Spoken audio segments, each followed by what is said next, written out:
আচ্ছা, অনেকদিন পর এই চ্যানেলে ফুটবলের ভিডিও বা ইন্ডিয়ান ফুটবলের ভিডিও, যারা বং পিএনপিসি থেকে ভিডিও দেখে এই ভিডিওতে আসছো তারা জানো যে ওখানেই বলেছিলাম যে এই ভিডিওতে মানে এখানে আমি একটা খুব ইম্পর্টেন্ট বিষয় নিয়ে কথা বলবো।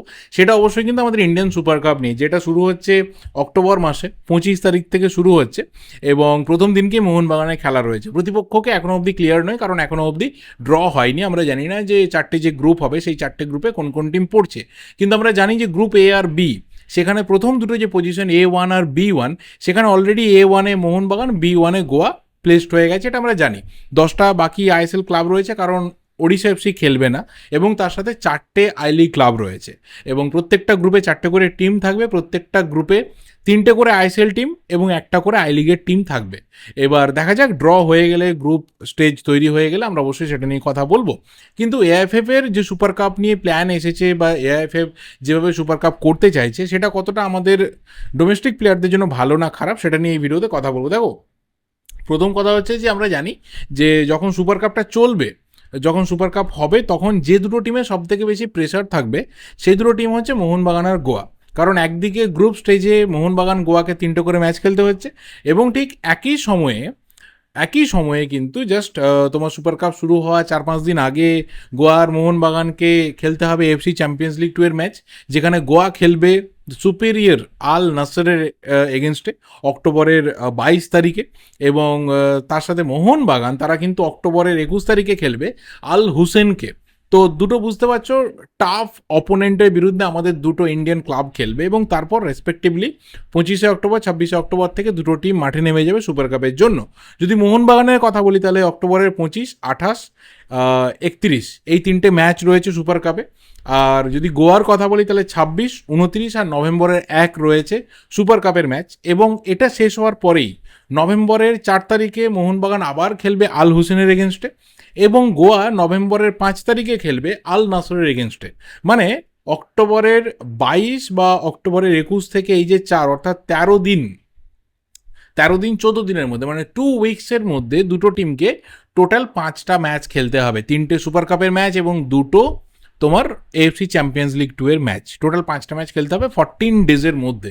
তো খুবই টাফ একটা শিডিউল ওই সময়ে থাকবে, বাট প্রফেশনাল ক্লাব তারা সেটাকে হ্যান্ডেল করবে, ডেফিনেটলি হ্যান্ডেল করতে পারবে। কিন্তু এই ভিডিওর মেন প্রসঙ্গটা ক্লাবেদের ব্যাপারে নেই, এই ভিডিওর মেন প্রসঙ্গটা হচ্ছে এআইএফএফ সুপার কাপে যে জিনিসটা করতে চাইছে, যেটা বিভিন্ন মিডিয়া থেকে বেরিয়েছে, যে ফার্স্ট 11-এ তারা 6জন করে বিদেশি প্লেয়ার অ্যালাউ করতে যাচ্ছে। দেখো, আমরা যদি 2024-এর সুপার কাপে একবার ফিরে যাই, তাহলে আমরা দেখব যে তখন আমাদের ন্যাশনাল টিম এএফসি এশিয়ান কাপে গেছিল। তো মোটামুটি মোহনবাগানের কাছে, মুম্বাইয়ের কাছে, বেঙ্গালুরুর কাছে, বেসিক্যালি এই 3টে টিমের কাছে যে ডোমেস্টিক প্লেয়ারদের স্ট্রেংথ সেটা খুব বেশি ছিল না। বাকি টিমগুলো থেকেও প্লেয়ার ছিল, গোয়া ছিল, ইস্টবেঙ্গল ছিল, ওড়িশা ছিল, চেন্নাইয়ের এফসি ছিল, কেরালা ছিল, বাট সেখান থেকে 1জন 2জন 3জন ম্যাক্সিমাম 1-2 এরকম প্লেয়াররা ছিল।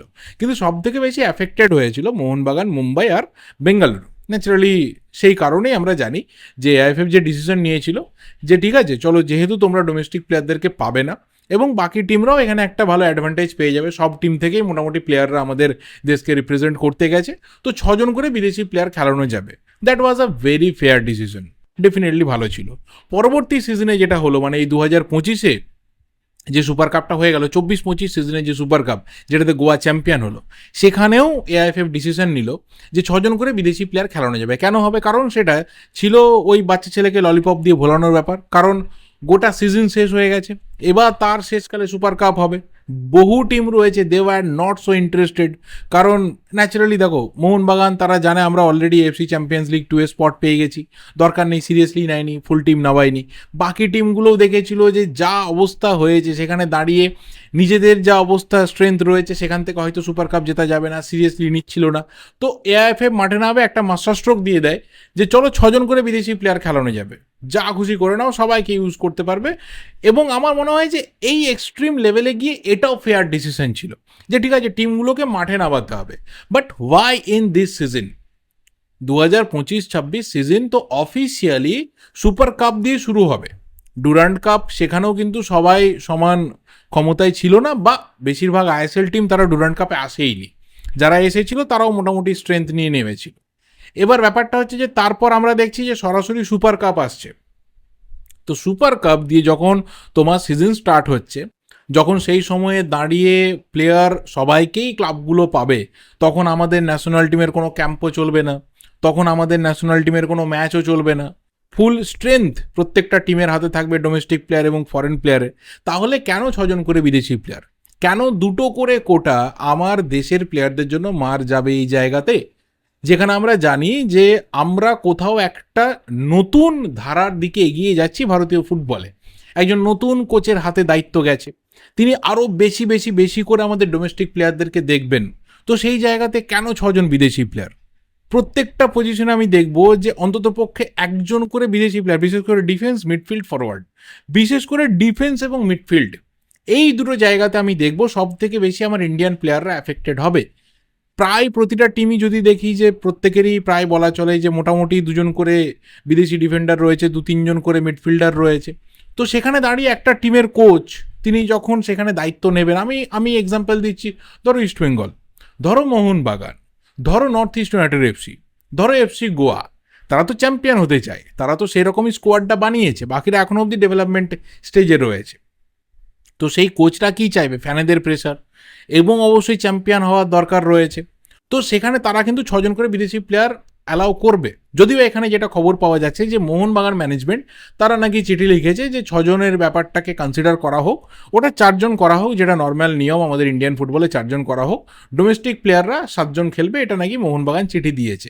ভালো কথা, কিন্তু বাকি সমস্ত আইএসএল টিম বা আই লিগের টিম যারাই আসবে তারাই কিন্তু তাদের ফুল স্ট্রেংথে বিদেশি প্লেয়ারদেরকে ইউজ করার চেষ্টা করবে। তো প্রত্যেকটা টিম থেকে, মানে 16টা টিম থেকে আমি যদি ধরে নিই যে টোটাল 2টো করে প্লেয়ার প্লেইং 11-এ আমার ডোমেস্টিক প্লেয়াররা ওখানে মাইনাস হয়ে গেল, তাহলে টোটাল গ্রুপ স্টেজে আমি দেখব যে 32টা ডেফিসিয়েন্সি আমার থাকছে 16টা টিম থেকে। 32টা ডোমেস্টিক প্লেয়ারের স্লট ওখানে বিদেশি প্লেয়াররা খেয়ে নিচ্ছে। এবার কেউ বলবে দেখো সব টিমে তো বিদেশি প্লেয়ারদের কোটা ফুলফিল হয়নি, কারো 4 রয়েছে, কারো 5 রয়েছে, কেউ হয়তো করে নেবে, ঠিক আছে, তার মতো ব্যাপার। কিন্তু আমার রুল ওয়াইজ আমি যাব, সেখানে আমার টোটাল গ্রুপ স্টেজে আমি দেখব যে আমার 32টা প্লেয়ার কিন্তু সুযোগ পেল না। যে 32টা প্লেয়ার সুযোগ পেতে পারতো সেটা যে কেউ হতে পারে, সেটা আউটফিল্ডের যে কোনো প্লেয়ার হতে পারে, সেই প্লেয়ারটা আমার সুযোগ পেতে পারতো, সে নিজের ট্যালেন্টটাকে 3টে ম্যাচে দেখাতে পারতো, 2টো ম্যাচে দেখাতে পারতো, একটা ম্যাচে হলেও দেখাতে পারতো, খালিদ জামিল তার প্রতি অ্যাট্রাক্টেড হতে পারতো, আমরা একটা নতুন ভালো প্লেয়ারকে পেতে পারতাম। কারণ আমরা জানি যে আমাদের সেটআপে যারা রয়েছে আরও আমাদের বেটার প্লেয়ার লাগবে, আরও আমাদের পলিশড, আরও আমাদের কোথাও নার্চার্ড হওয়া প্লেয়ার লাগবে। সেই জায়গাটা কিন্তু আমাদের এখানে বন্ধ হলো। দ্বিতীয় যে জিনিসটা হলো, যেটা আমার খুব পার্সোনালি ফিল হয়, যে এই ধরনের টুর্নামেন্ট যখন এআইএফএফ এর হাতে পুরোটা থাকে, তাহলে একটা রুল করা যেতেই পারে যে অন্ততপক্ষে 2জন আন্ডার 23 বা আন্ডার 21 প্লেয়ারকে খেলাতে হবে। হোক না, অসুবিধা কী রয়েছে, 16টা টিমই তো সেই রুলটা ফলো করবে যে তোমার টোটাল 90 মিনিটসের প্লেয়িং টাইমের মধ্যে তোমার যে প্লেয়িং 11টা থাকবে, মাঠে যে 11টা প্লেয়ার খেলবে, সেই 11টা প্লেয়ারের মধ্যে তোমাকে 2টো প্লেয়ার অন্তত আন্ডার 23 রাখতে হবে পুরো 90 মিনিট জুড়ে। তুমি তাদের চেঞ্জ করতে পারো, ম্যাক্সিমাম রাখতে পারো, প্রবলেম নেই, বাট 2জন প্লেয়ার অন্তত আন্ডার 23 রাখতে হবে। কারণ আমরা তো রিসেন্ট টাইমে দেখলাম যে আন্ডার 23 টিমটা কি বিউটিফুল ফুটবল খেলেছে। এই প্লেয়াররাও তো চাইবে যে আমরা ম্যাক্সিমাম এক্সপোজারটা পাই, এই প্লেয়াররাও তো চাইবে যে আমাদের ওপরেও মিডিয়ার নজর থাকুক, আমাদের ওপরেও ফ্যানেদের নজর থাকুক, আমাদের ওপরেও ন্যাশনাল টিমের হেড কোচের নজর থাকুক। এই রাস্তা তো এআইএফএফ তৈরি করতে পারে, এটা তাদের নিজেদের পুরো সিস্টেমের একটা টুর্নামেন্ট। এখন এখানে দাঁড়িয়ে যখন নিয়মটা বানানো হবে, সেখানে মোহনবাগান, ইস্টবেঙ্গল, গোয়া, নর্থ ইস্টও ঠিক যেমন অ্যাডভান্টেজ পাবে, ঠিক একই অ্যাডভান্টেজ বা ডিসঅ্যাডভান্টেজ সেটা ইন্টারকাশি, রিয়েল কাশ্মীর তারাও পাবে। তাহলে সেই রুলটা কেন হবে না? কেন বারবার করে বিদেশি আরও 2টো এক্সট্রা বাড়িয়ে দেওয়া এই জিনিসটা থাকবে? সিরিয়াসলি আমার মাথায় ঢুকছে না। আমি এখনও অবধি জানি না যে এটাই ফাইনাল কিনা, বাট যখন আভাস পাওয়া গেছে হয়তো কিছু ফ্র্যাঞ্চাইজিকে খুশি করার জন্য, যেহেতু অনেকেই রয়েছে তারা এফএসডিএল এর দিকে ঝুঁকে, যদি এফএসডিএল না থাকে তাহলে তারাও চলে যাবে, ঝাঁপ বন্ধ হয়ে যাবে। আইএসএল বা ইন্ডিয়ান ফুটবলের টপ টিয়ার লিগ যেমনভাবেই আসুক না কেন, অনেক কটা ফ্র্যাঞ্চাইজিকে হয়তো ফুল প্রফেশনালে নাও পাওয়া যেতে পারে, দায় ছাড়া তারা একটা টিম নামাতে পারে। তাহলে কি শুধুমাত্র তাদের কন্ট্রোল করার জন্য বা তাদের অনেক বেশি করে, দেখো মোর নাম এই বলে খ্যাত হোক, আমি তোমাদেরই লোক, এটা বোঝানোর জন্য এআইএফএফ এর এই ডিসিশন যে চলো তোমরা 6 জন করে বিদেশি প্লেয়ার নামিয়ে দাও, কোনো ব্যাপার না, বাট ভাই আমাদের ইন্ডিয়ান ফুটবল ইকোসিস্টেমে তোমরা টিকে থাকো। যদি এটা হয় তাহলে অন্ততপক্ষে একজন ভারতীয় ফুটবল ফ্যান হিসেবে আমি এআইএফএফ এর এই ডিসিশনকে মানতে পারবো না। যদিও আমার মানা না মানাতে কারোর কিছু এসেই যাবে না, ন্যাচারালি এত কোটি কোটি কোটি কোটি কোটি কোটি সমর্থকের আমাদের দেশ, বাট স্টিল একটা ভয়েস হলেও সেখানে থাকবে যে আমি অন্ততপক্ষে পার্সোনালি এই রুলটাকে মানতে পারছি না। ওই দুটো যে এক্সট্রা বিদেশি স্লট বিদেশি প্লেয়াররা নিচ্ছে সেখানে আমি অন্তত জোর দিয়ে চাইবো, বা আমার মতো, আমি জানি আই হ্যাভ দ্যাট কনফিডেন্স, আমার মতো হাজারো হাজারো ফুটবল সমর্থকরা চাইবে, দর্শকরা চাইবে যে প্রয়োজনে ওখানে দুটো আন্ডার-23 প্লেয়ার খেলুক। প্রত্যেকটা টিমেই তো ইয়াং প্লেয়াররা রয়েছে, খেলুক, কম্পালসারি হোক, তারা গেম টাইম পাক, যা হবে হয়ে যাক, অন্ততপক্ষে তারা গেম টাইম পাক, তারা আমাদের নজরে আসুক। কারণ প্রচুর আন্ডার-23 প্লেয়ার, আন্ডার-21 প্লেয়ার আইএসএল এর ক্লাবগুলোতে বসে রয়েছে, রিজার্ভ বেঞ্চে বসে থাকে, রিজার্ভ টিমে খেলে, লোকাল লিগে খেলে, যখন তখন যেখানে খুশি খেলে। এই প্লেয়াররা এবার টপ লেভেল ডোমেস্টিক কাপ টুর্নামেন্টে নামুক। আমার মতো হাজারো সমর্থকের ভোট কিন্তু এই ডিসিশনের উপর থাকবে। আর এআইএফএফ যদি এই ডিসিশন নিতে পারে, আমি বলছি এসে বুক বাজিয়ে ভিডিও করে যাব। এর থেকে বেশি আর কিছু আমার আর বলার নেই। তোমাদের ওপিনিয়ন অবশ্যই কমেন্ট করে জানাতে থাকো। ভিডিওটা এই অবধি ভালো লাগলে লাইক করো, শেয়ার করো। দেখা হবে পরের ভিডিওতে। চ্যানেলে নতুন হলে অবশ্যই চ্যানেলটা সাবস্ক্রাইব করে যেও। Thank you, good bye and good night.